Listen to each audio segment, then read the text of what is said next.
Olá, eu sou Josué Gonçalves, terapeuta familiar. Eu trabalho com relacionamento de casal e de família há mais de 23 anos. E hoje eu tirei um tempinho para conversar com você sobre divórcio.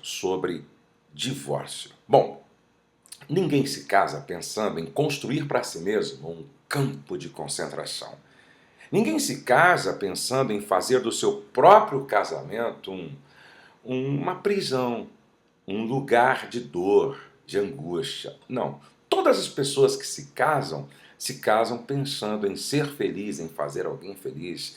Toda pessoa que se casa desejando construir um projeto de vida que vale a pena. Porém, a vida sempre nos surpreende com alguns acidentes.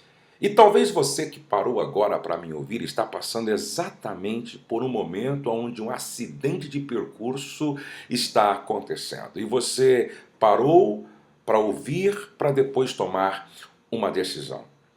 A Bíblia diz em Malaquias capítulo 2, verso 16, que o Deus de pacto odeia o divórcio. Deus odeia o divórcio. Bom, quais são as três verdades irrefutáveis sobre o divórcio que você deve pensar antes de tomar uma decisão final?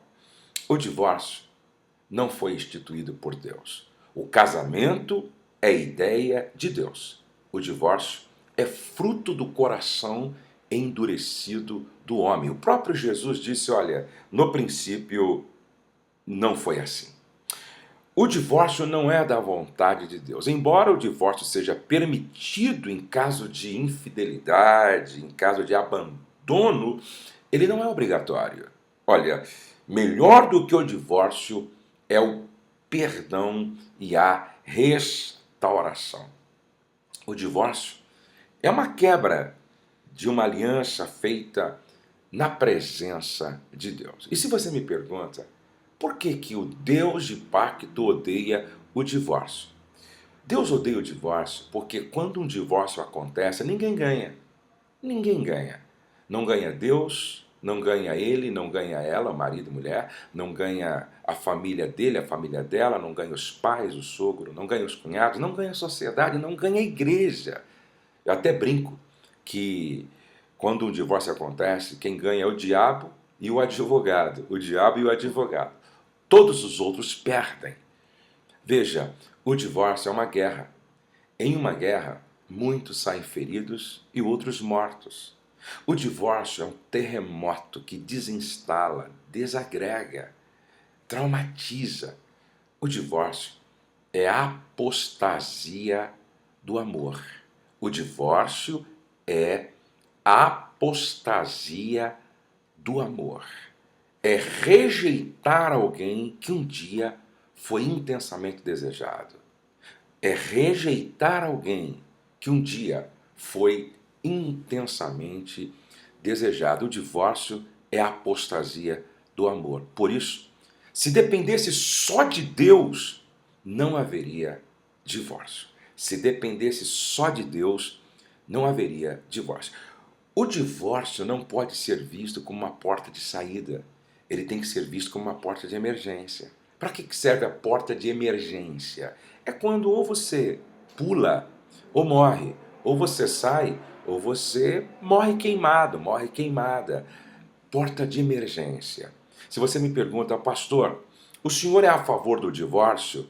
Olha, cada caso é um caso, cada história é uma história. E eu sou a favor do casamento. Eu acho que todo casal deve lutar pelo seu casamento, indo até as últimas possibilidades. Eu acho que qualquer pessoa casada que enxerga o casamento como instituição divina deve lutar pelo seu casamento até as últimas consequências em Deus. Em Deus.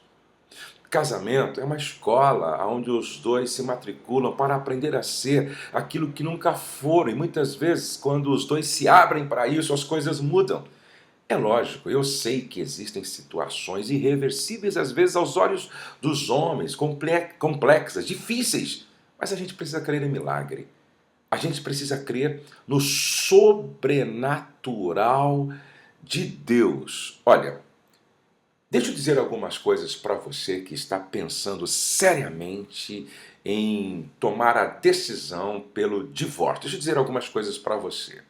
Primeiro, mais de 70% das pessoas que se separam se arrependem depois. Mais de 70% das pessoas que se separam se arrependem depois. Outros sim. Trocar de marido ou trocar de esposa é como trocar de espelho. Trocar de marido ou de esposa é como trocar de espelho. Por exemplo, a pessoa está olhando assim para o espelho e de repente ela diz, pô, mas não está legal. Aí ela muda de espelho. Aí ela troca de espelho. Aí ela começa a olhar para um outro espelho, ela diz, pô, mas não está legal. Aí ela troca por um terceiro espelho. Aí ela começa a olhar para o terceiro espelho e diz, pô, mas não está legal. Até que ela chega no quarto espelho. Quando ela chega no quarto espelho, sabe qual que é a conclusão que ela chega? Que o problema não era o espelho. Que o problema era ela. Que o problema não estava no espelho.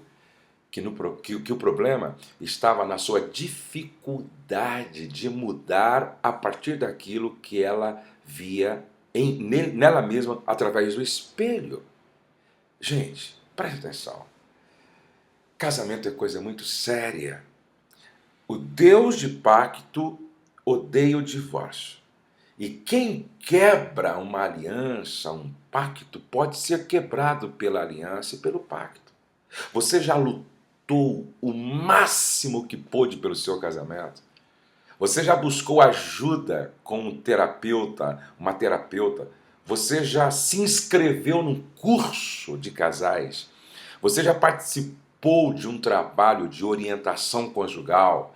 Você já adquiriu alguns DVDs com palestras para assistir? Você já leu alguns livros? Você já fez um jejum, certo? Um jejum de 7 dias, 21 dias em favor do seu casamento? Você já procurou fazer algumas mudanças em você para ver se o seu casamento, de repente, pode ser salvo a partir daí? Você já orou o suficiente para tomar essa decisão? Você já conversou com pessoas que passaram pelo que você está passando e superaram? Você já fez tudo o que te foi possível para salvar o seu casamento? Você já buscou bater em todas as portas que a Bíblia sugere para você salvar o seu casamento? Olha, o casamento não, o divórcio não pode ser visto como uma porta de saída. Ele tem que ser visto como uma porta de emergência. Deus é poderoso para fazer além do que você pede, além do que você imagina. Eu gostaria de te ajudar a repensar a decisão que você vai tomar.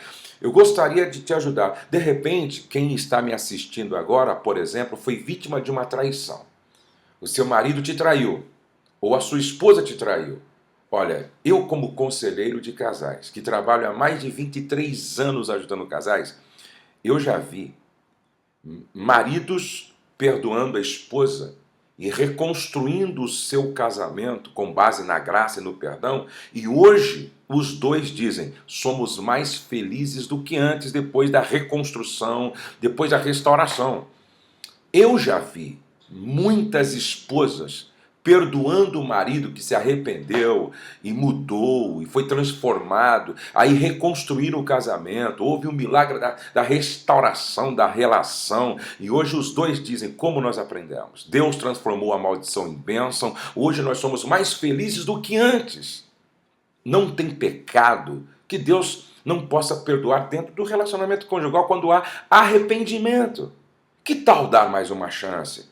Que tal abrir o coração? Você sabe o que é graça? Graça é a forma como Deus nos tratou. Graça é favor imerecido. Graça é dar algo de valor a quem não merece. Graça é tratar o outro como o outro não merece ser tratado. Graça é tratar o outro como não esperamos ser tratado. Graça é vencer o mal com o bem. Graça é perdoar. E perdoar é dizer para o outro, eu estou fazendo com você o que Deus faz comigo. Assim como Deus me perdoou, apesar de mim, eu quero perdoar você.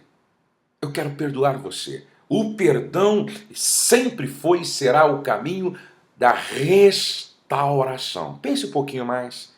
Se você quiser me escrever, entra no meu site, manda o seu e-mail com o seu pedido de socorro, seu pedido de ajuda, seu pedido de conselho. É amofamilia.com.br. Nós queremos te ajudar. O nosso ministério existe para salvar casamentos, para salvar famílias. Deus abençoe você. Deus abençoe sua casa. Que o Espírito Santo te dê discernimento, dirija os seus passos, te oriente nessa hora tão importante. Não tome nenhuma decisão sem pensar, sem ponderar, sem dormir sobre essa questão. Procure ajuda, procure orientação. Vamos orar? Eu quero orar com você. Eu quero orar por você. Ó Deus, eu tenho certeza que essa palavra está alcançando mulheres e homens, casais. Olha para eles. Estende as tuas mãos. Tu és um Deus que faz além do que pedimos ou pensamos. Tu és um Deus que nos surpreende. Tu és um Deus que do nada chama tudo à existência. Tu és um Deus que abre o mar vermelho se for necessário, implode muralhas, transforma água em vinho, ressuscita mortos. Pai, Tu és poderoso para curar casamentos doentes e para ressuscitar casamentos mortos. Por isso eu ordeno a Tua bênção no nome de Jesus sobre a vida desta ou deste que parou para me ouvir. No nome de Jesus, Pai. Eu ministro a Tua graça, a Tua bondade, a Tua misericórdia. E aonde quer que esta palavra for ouvida e assistida, que aí a Tua graça se derrame de forma abundante e que a gente possa daqui a pouco ouvir muitos testemunhos de pessoas que tomaram a melhor decisão de lutar um pouco mais e alcançaram a vitória no poder do nome de Jesus. Eu peço que seja assim.